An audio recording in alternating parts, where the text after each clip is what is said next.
Okay, so yesterday I did something foolish by promising to do some things which Peter didn't do because he ran out of time. And then when I was preparing this yesterday, I realized that this will take more than I expected. But anyway, I have to keep my promise. So first of all, there was this issue of finite dimensionality. So basically, this first part has the title Odds and Ends. So there will be just some remarks about representations of compact groups.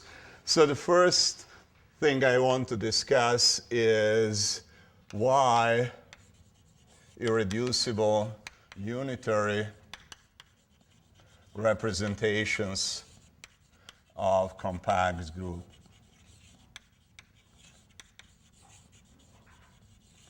are finite dimensional.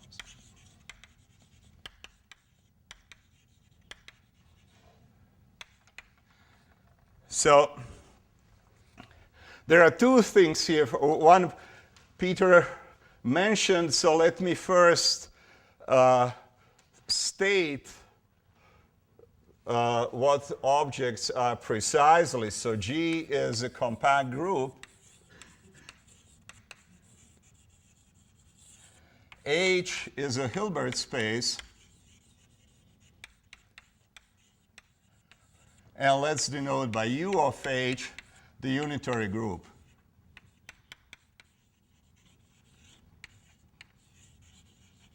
The group of all unitary operators on this Hilbert space. Then my representations are continuous. This means that, Hilbert space has a natural topology given by the metric, and I want that for any v in the Hilbert space H, the function on the group G, which sends G to, say, pi of GV, is continuous. So this is the meaning of continuity. And then I have also to say what irreducibility means.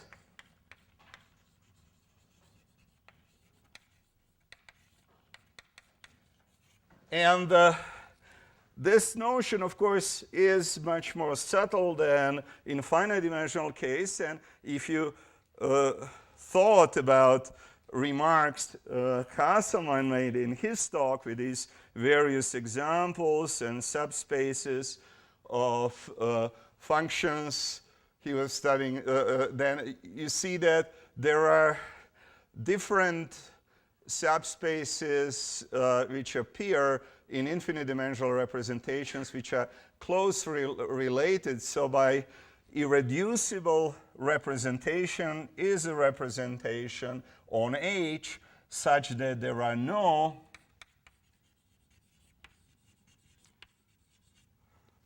closed, so this is the magic word, closed invariant subspaces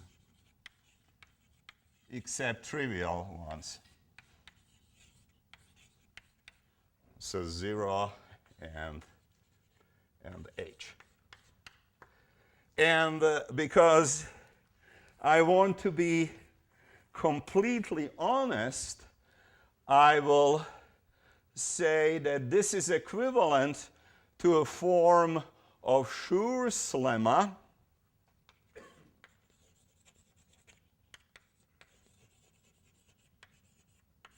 So Hilbert space version, which says that if pi is irreducible and T is a bounded linear operator on H,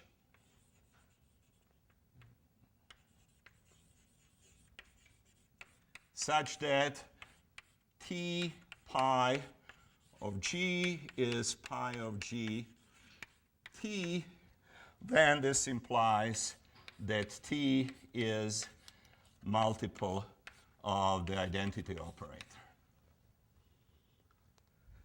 Of course, if our representation is not irreducible, this is obviously false. You take the orthogonal projection to the invariant subspace, and this orthogonal projection, commutes with your representation. What is subtle is the converse, because if you have an irreducible representation, then you take this T, because the representation is unitary, also T star, it's Hermitian adjoint commutes with the representation, so TT star commutes, so you have a positive operator which commutes with the representation, and then you have to use spectral theorem for Hermitian operators to actually show that if there are no projections commuting with the representation, then this operator has to be a multiple of identity. I mean, if you are not familiar with this basic function analysis, just ignore it. But I'm saying that this is where Nachbin's proof has a flaw, because this is not, this is a necessary fact, but not completely trivial. Okay, so if we have such an irreducible unitary representation, we can look at its matrix coefficients. So I can look at a function g pi g u v, and they're continuous on g because of our continuity of the representation. So what I can consider is the following integral. I'm taking the, so as Peter was doing, the normalized Haar measure on a compact group. So it's a positive bi-invariant measure on the group such that the volume of the group is equal to 1. And I form this expression for just quadruple of vectors in the space H. Okay, so let me make a simple side remark. If Peter assumed that Haar measure exists, if you are not familiar with this, let me give you the idea of the proof. Our compact group, we are looking at a compact group of matrices. So definitely, I mean, this is a manifold. So you can, by using partition of unity, you can construct some positive measure which in local coordinates is proportional to Lebesgue measure. If you have such a measure on the group, then you can move it but by various elements of the group, finitely many elements of the group, and divide by the number of, you can average it, and so you get a measure which is kind of average of this finite set of translations. And because of the compactness, if you increase this finite set, you will get a sequence of measures which converges to a measure which is invariant. So this is, naively speaking, the proof of the existence of Haar measure. So this is not something very deep. Okay, so if I look at this form, I will now fix W and W prime. So I fix these two guys. And I have now a form which is linear in this variable. Oh, I'm sorry, I lost the complex conjugate. So this form is linear in V and antilinear in V prime, and it's obviously continuous. I can estimate this. So by basic Hilbert space theory, I can find a bounded linear transformation, which of course depends on y and y prime. So this is T y prime v prime. So any continuous form which is linear in first variable, anti-linear in second variable, can be written in this form. And then using this, I calculate T w prime pi of g v prime. So what I'm doing here, I'm plugging instead of v pi g of v, and so what do I get? I get the integral of pi, say I need some dummy variable h, pi g v w, and pi h v prime w prime bar dh. So now, because this is a representation, I can write this as pi hg. Then, because of the invariance of the measure, I can replace h by hg inverse. So this g is gone, and what happens that I get here pi hg inverse, and then I can split this. So if you look at this, we get that this is T w prime v, and now I have here pi g inverse on v prime, so this is pi g inverse of v prime. And then, because my representation is unitary, I can move this over there, so I get pi g t w prime v prime.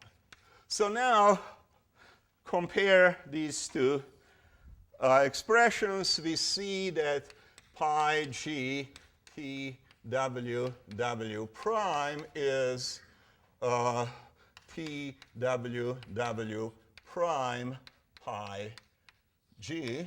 So our linear transformation T w prime commutes with the representation, and using this Schur's lemma type result, because pi is irreducible, we conclude that T w prime is some complex number, lambda w prime times the identity operator. So we get the formula that this expression here is lambda w prime v prime. So now, I mean, we can just rewrite this a little bit. First of all, I can replace g by g inverse, because this doesn't change my integral. This, say, you can see, if you want, immediately from the uniqueness of the Haar measure. Then you can move this to the other side. You can get rid of these bars. And if you do this calculation, which I will just skip, I leave it as an exercise, you see that this formula can be put in a more symmetric form, because you also calculate. So after some simple calculation, I will skip that this is equal to lambda v prime bar w prime bar. I mean, this is basically what you would expect from the symmetry. And therefore, this tells you that this number here is proportional to the inner product. So the upshot of the calculation is that this is certain number c, and then we have the two inner products, v prime and w prime, and I have to, this one has bar. So this is the outcome of the calculation. And now another simple remark is that if I take, say, that v and v prime and w prime are the same vector, and let's assume that they are normalized to 1. So let's assume that v is equal to v prime, w is equal to w prime. Then, say norm of v and norm of w is equal to 1. Then, of course, these are two matrix coefficients. I mean, this is a matrix coefficient. This is its complex conjugate. So we are integrating a square of absolute value of a matrix coefficient.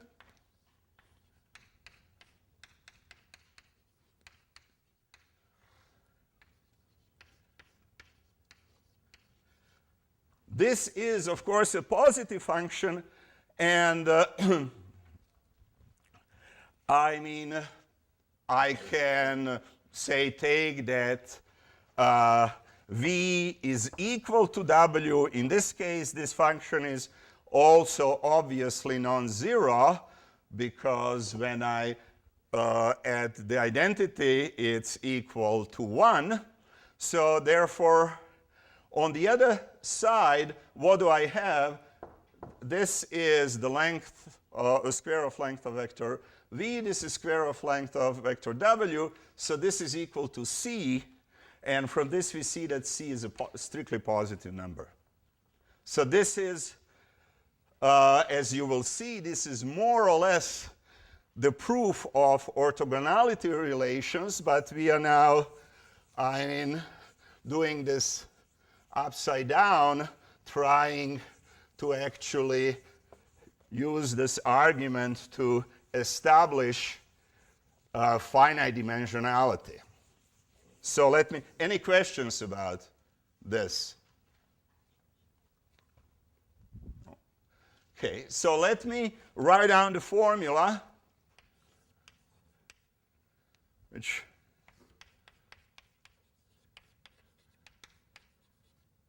so this is what we established by now, and this is more or less everything now. We are just going to play some tricks. So this is, we have that this is c. We have to remember that c is strictly positive, and v prime, and let's see, w prime bar.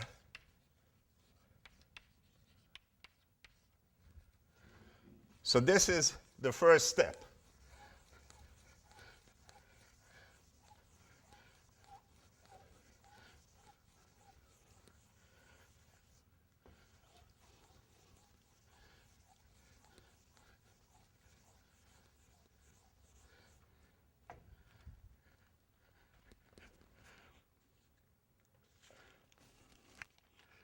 Okay, so now we do something really silly. So let's look at our space. And let's assume that our space is infinite dimensional. This means, by definition, that for any positive integer n, I can find e1 to en, which are vectors which satisfy that inner product of ei, ej is Kronecker delta ij. So these vectors are mutually orthogonal and of length 1. So now, if I apply pi of g to e1, to En because pi of g is a unitary transformation. This family of vectors had the same property. They're mutually orthogonal and of length 1. So now remember something very elementary from Hilbert space theory. There is so-called Bessel inequality, which says the following. Let's look at any vector v in H. I can write v in an orthonormal basis which extends this finite family of orthonormal vectors, and I get the coordinates in this basis. What are the coordinates in this basis? The coordinates are v pi g ei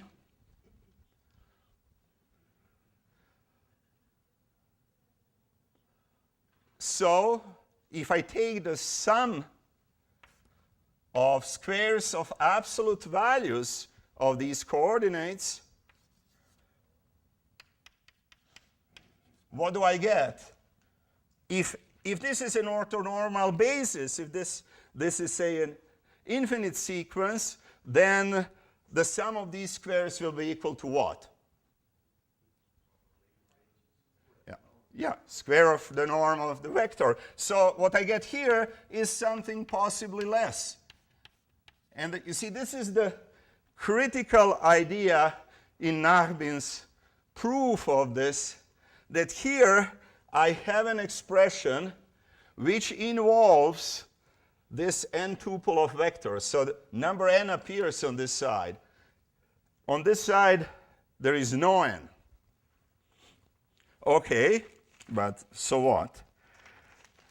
Now, let me rewrite this in slightly different form. Okay, this is still here. So, I mean, this is just a trivial remark, but I can write this as pi g of e I v and pi g e I v bar. I just, for the similarity with this expression. And then I can integrate this over the group G. If I integrate over the group G, what do I get? If I'm integrating this sum, I have this expression. This gives me C, and then I have inner product of EI with EI. This is 1. And I have inner product of v with v. So each of these terms, after integration, is equal to the number c times the square of the length of the vector v. What do I have on the other side? This is less than or equal, because my Haar measure is normalized, on the square of norm of v. Okay, so I have n terms here, so I get c times n is less than or equal to 1. So this implies that n is less than or equal 1 over c. And we are done. If the space was infinite dimensional, I could really make this sequence as long as I want. So my n can be as large as I want, but this cannot happen because n is less than 1 over c. So this tells us that there is a natural bound for n given by 1 over c, and this implies that our space is finite dimensional. Agree? Okay. Okay, so I wasted some time to do this, but now we can turn the argument around and get out the orthogonality relations. Now let's assume Now we know that our irreducible representation is finite dimensional. If we know that it's finite dimensional, I can take n to be equal to dimension of the representation pi, the dimension of the space. Then this is a basis, orthonormal basis. Then our Bessel inequality becomes an equality. And we calculate the constant c. So c is 1 over n. So the conclusion is that if n is so that we have for any irreducible unitary representations, and as Peter mentioned, I mean, this unitarity is just essentially automatic. We can always define an inner product of our representation such that representation is unitary. We have these orthogonality relations which are given by this formula. So if I take, let's say, V's and W's are elements in an orthonormal basis, then I get functions on the group which are orthogonal to each other, and their norm is square root 1 divided by square root of pi. So these are the orthogonality relations.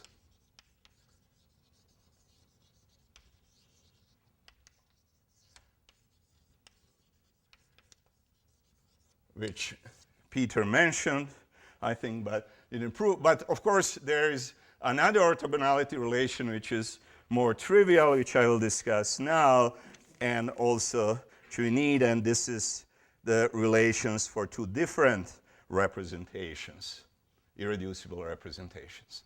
Okay, so this takes care of these things. And now let me explain this other part of orthogonality relations. If I have two representations, pi and ni, which are irreducible, and let's say unitary, it doesn't actually matter, but let's assume that they are not equivalent, then there is Peter introduced, I think he called this MC pi and MC ni, the corresponding spaces of matrix coefficients, and I claim that these two spaces are orthogonal to each other. So why is this so? I mean, this is a simple, I mean, much simpler trick.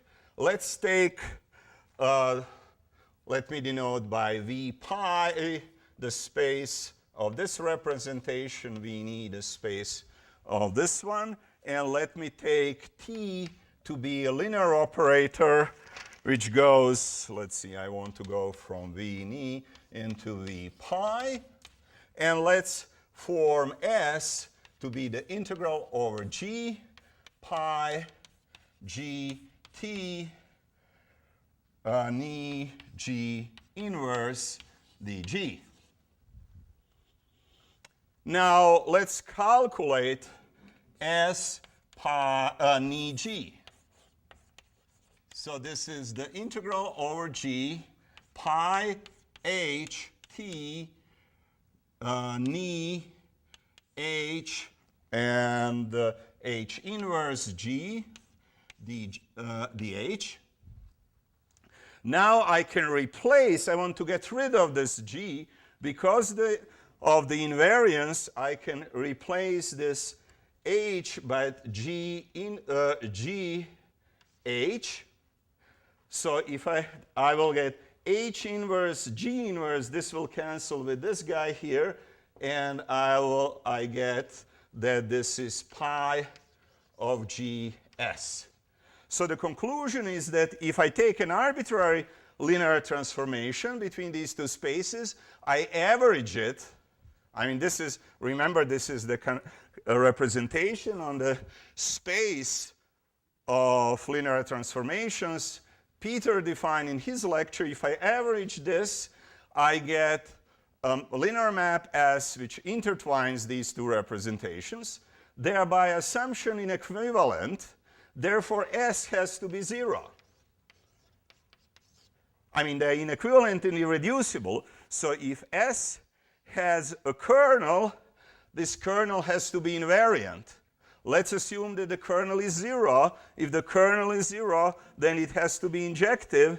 You can argue also with the image, and because of irreducibility and the fact that S is non-zero, the image has to be everything.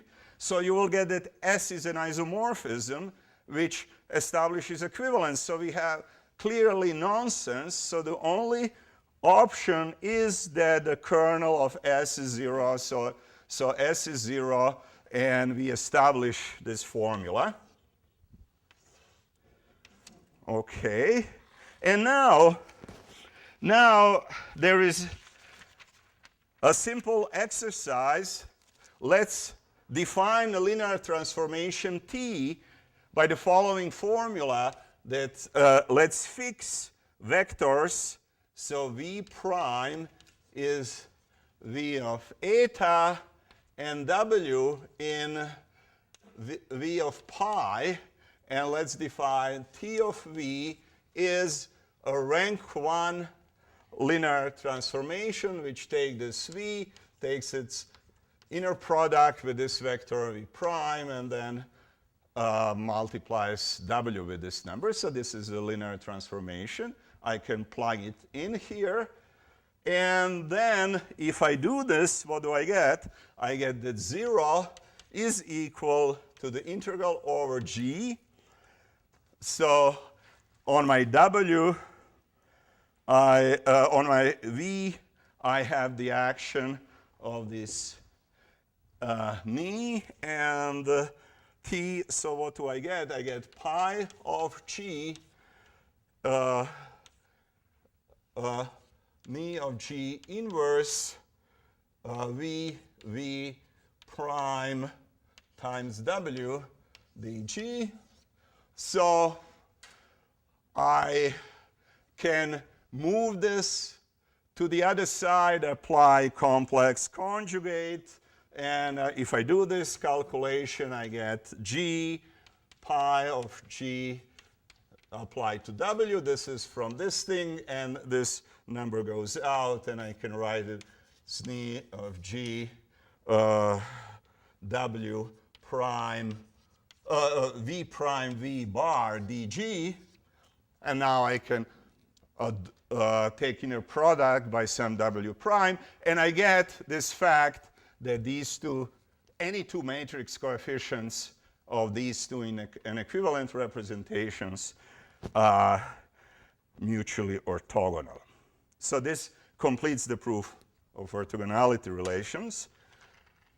And any questions about that? Okay, we are almost done with this nonsense. So now let me get the consequences for the character theories, because there are some facts we have to know to actually do our calculations. So if pi is irreducible representation of K of G, let's assume unitary,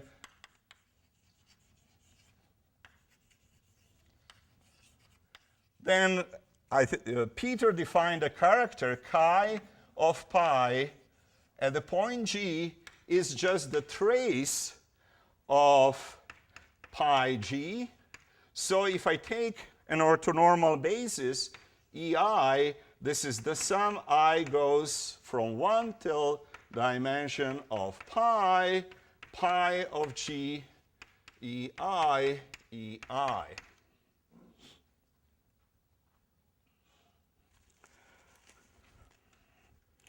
Now, let's look at our orthogonality relations.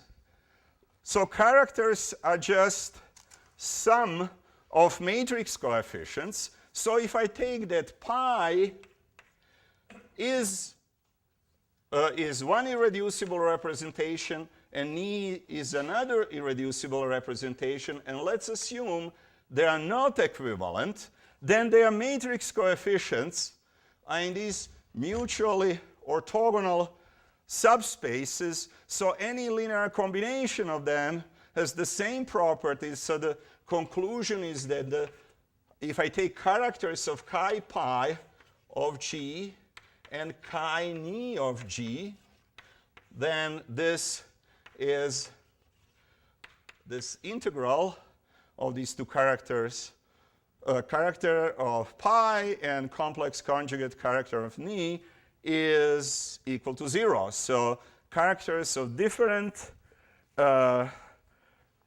inequality representations are mutually orthogonal. Of course, if I have two equivalent representations, then there is a basis when the matrices are the same, so the characters are the same.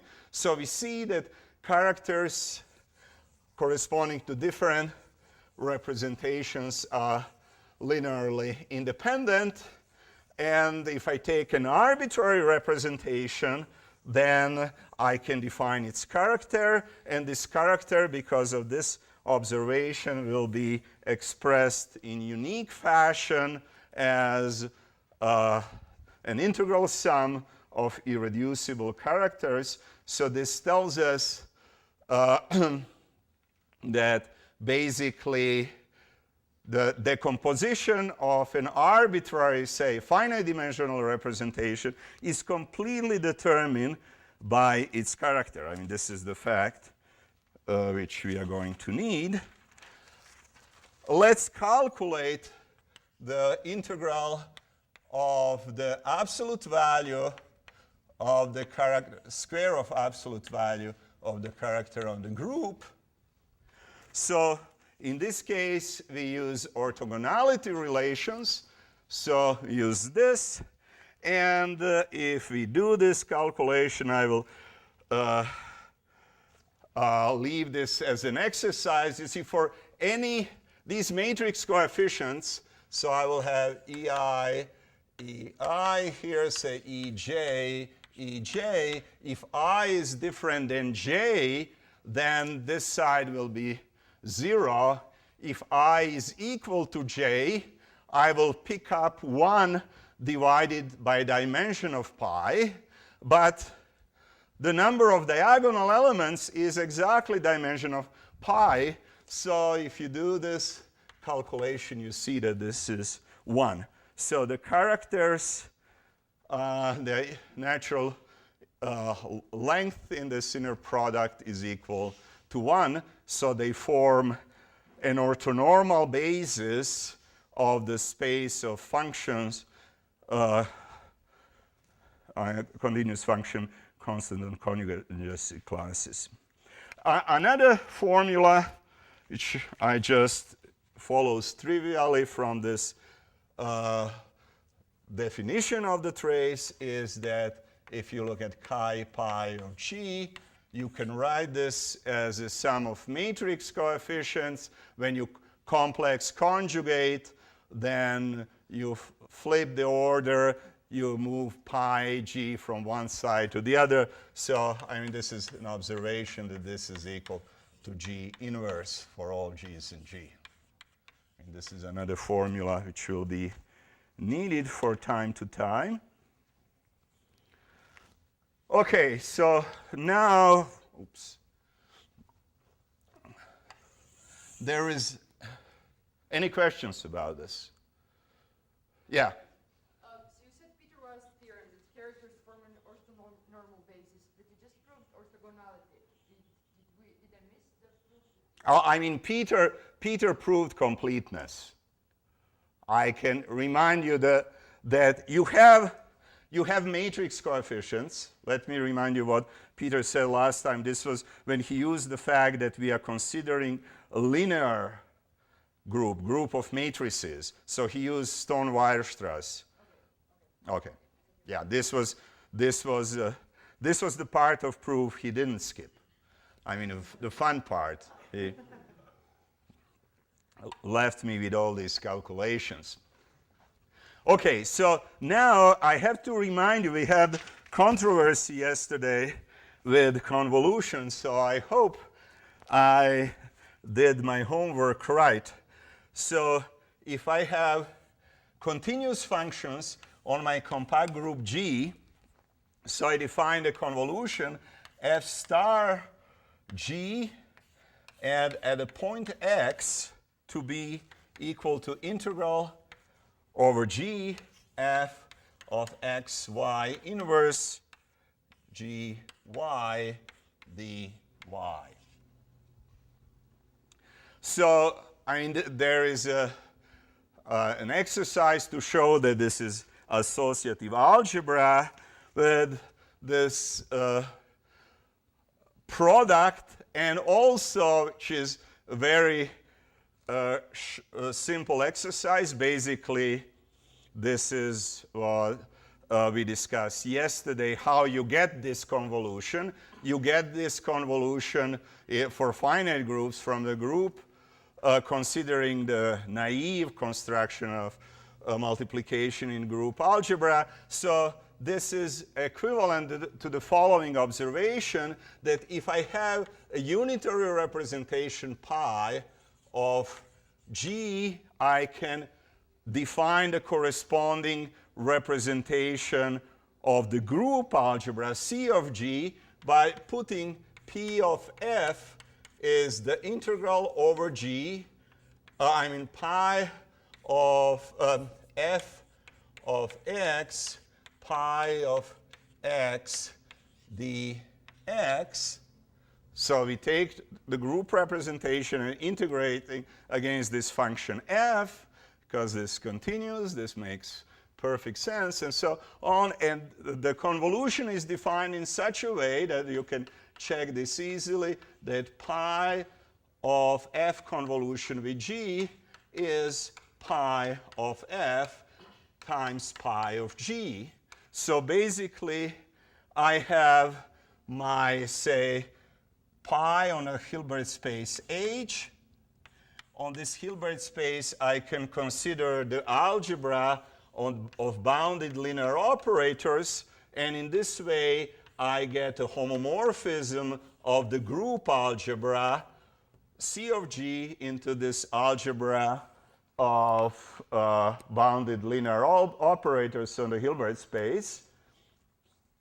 And this is how the convolution is defined. So why am I talking about this?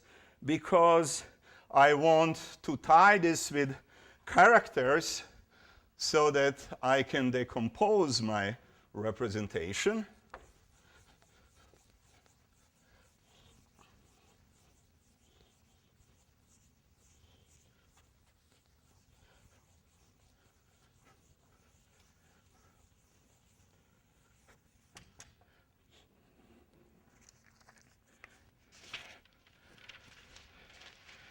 Okay, so if there are some simple facts I will leave as exercises. If pi and ni are two inequivalent irreducible, say, unitary representations, then from the orthogonality relations, you can easily show that chi-pi convolution with chi-ni is equal to 0. You just write this down and using matrix coefficients, you use the formula for the matrix coefficients of the product, and after a little bit of suffering, you get this this statement. The other statement which I need is, and I really am far behind, so I will skip the proof and leave it as another exercise. If pi is equal to ni, that chi-pi convolution with chi-pi is proportional to chi pi, and this is again 1 over dimension of pi chi pi. Again, this number comes from orthogonality relations, so you can define functions, say, c pi, which are equal dimension of pi times chi pi, and then c pi convolution with c pi is equal to c pi. So the idempotent with respect to the convolution.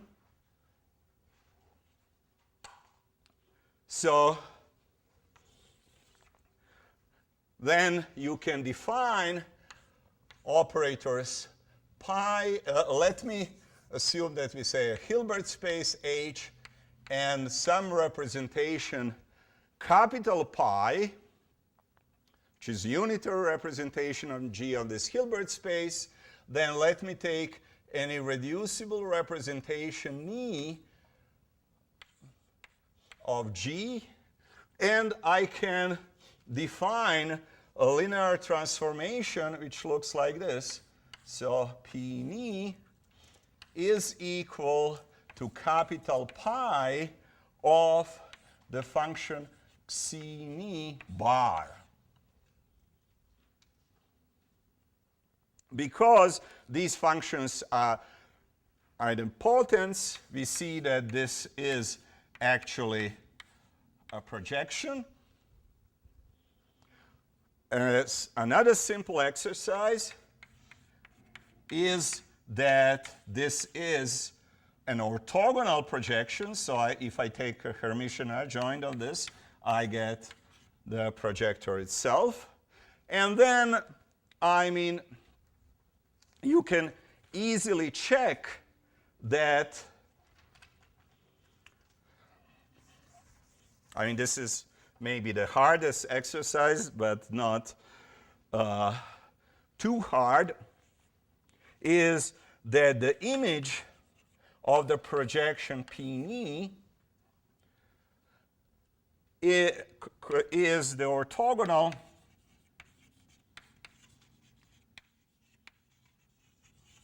sum of irreducible representations equivalent to me. How do you prove this? I'll give you a hint, and then you can easily do the calculation.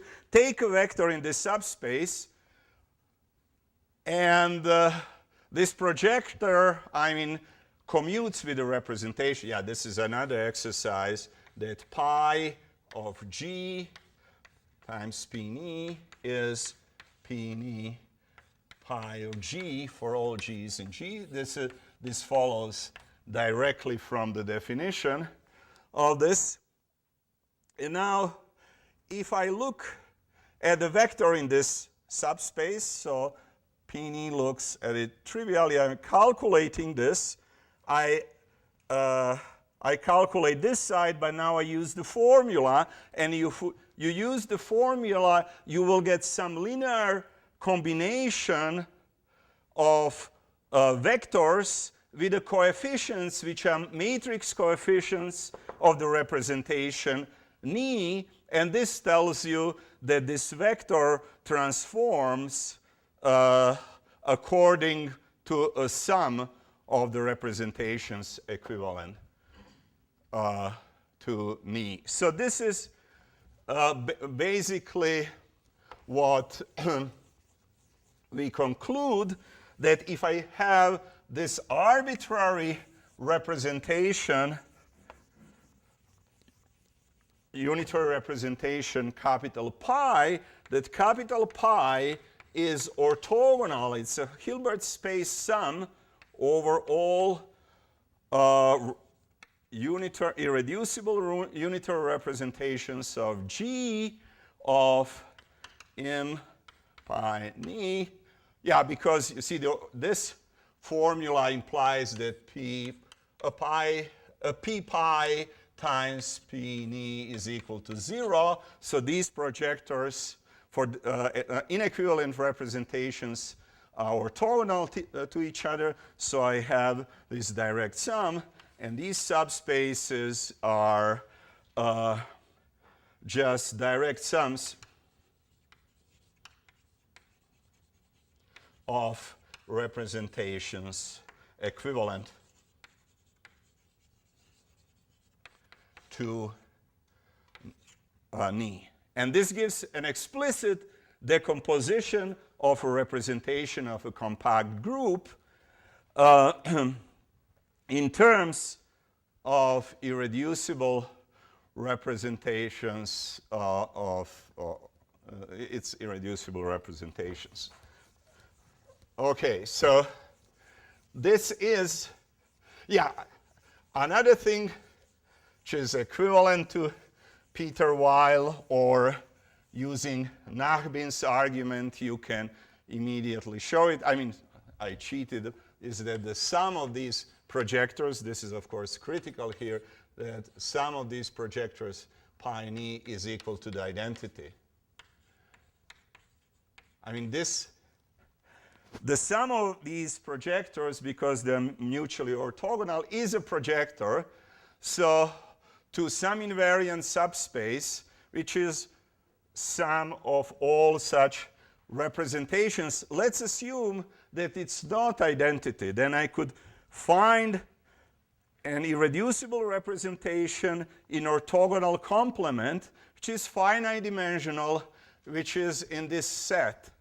I could take one of its diagonal matrix coefficients, and this matrix coefficient should be orthogonal to all the characters, because this projector kills the vector, but this is impossible because this matrix coefficient appears in an expression of one of the characters. So this is, again, a short sketch of the proof of this fact.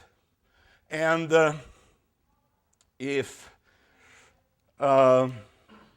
for example, if you look at the circle group S1, so this is maximal compact in our SL2. I mean, this is how we are going to use this in this situation.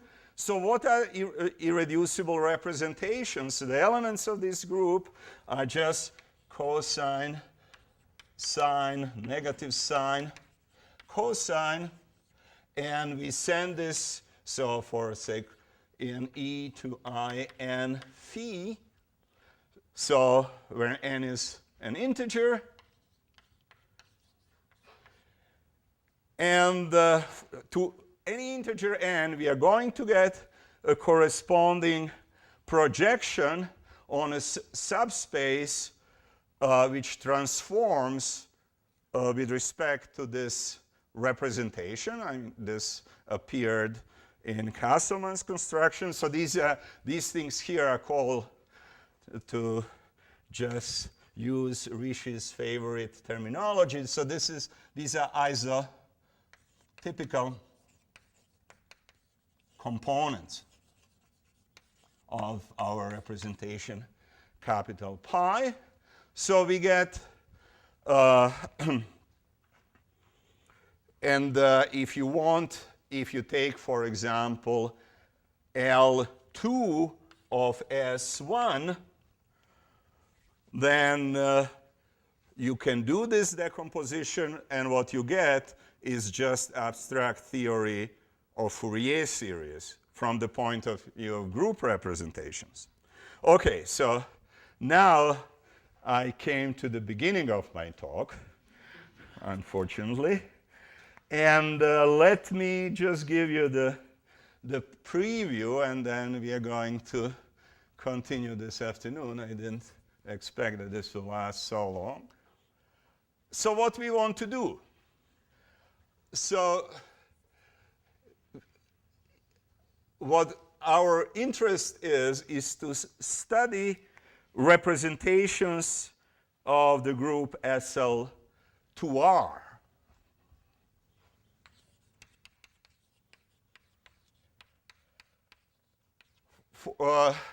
there are various reasons why SL2R has just very scarce set of finite dimensional representations, so we have to consider infinite dimensional representations. How can we study infinite dimensional representations? As I will discuss later, I mean, traditionally, infinite dimensional representations were studied on the level of unitary representations, so we can take a Hilbert space H and unitary representation pi of G, and so this is a continuous homomorphism into unitary group of Hilbert space operators, but now H is definitely infinite dimensional.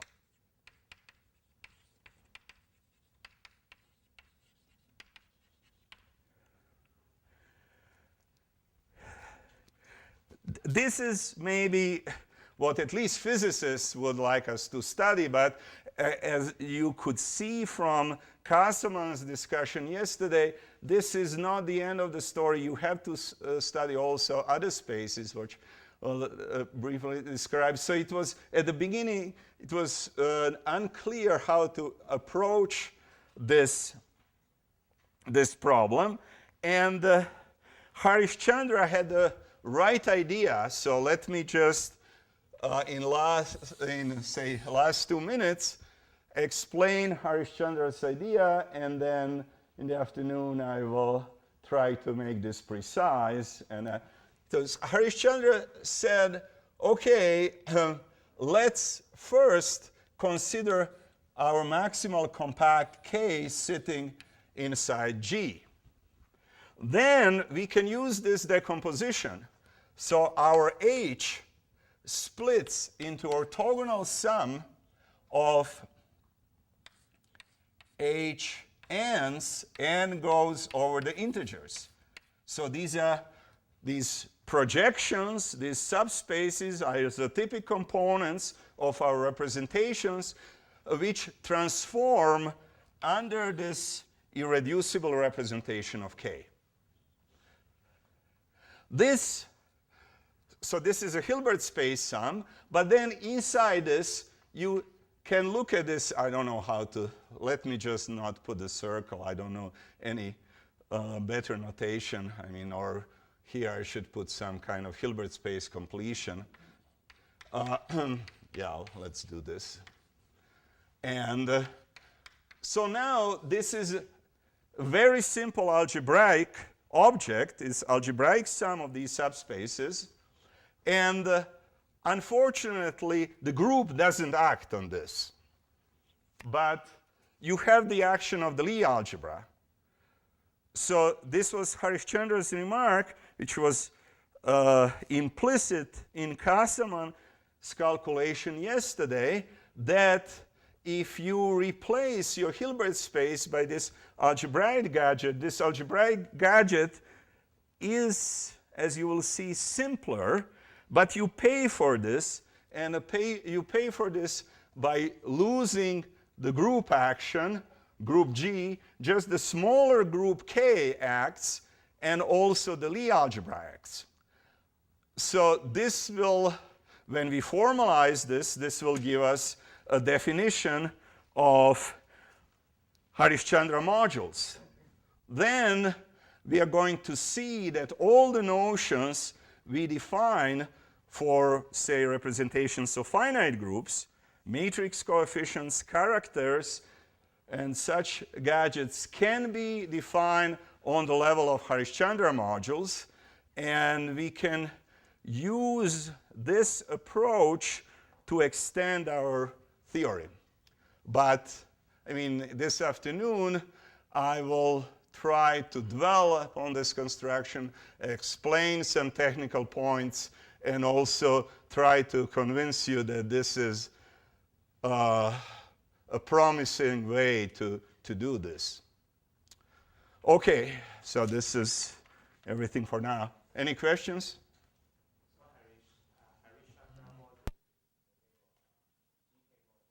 Yes. Yeah. So there will be a module for actually enveloping algebra. Peter will talk about this, I think, in next, or for Lie algebra, and also for K, and there will be some natural compatibility condition, which was also implicit in Castleman's talk.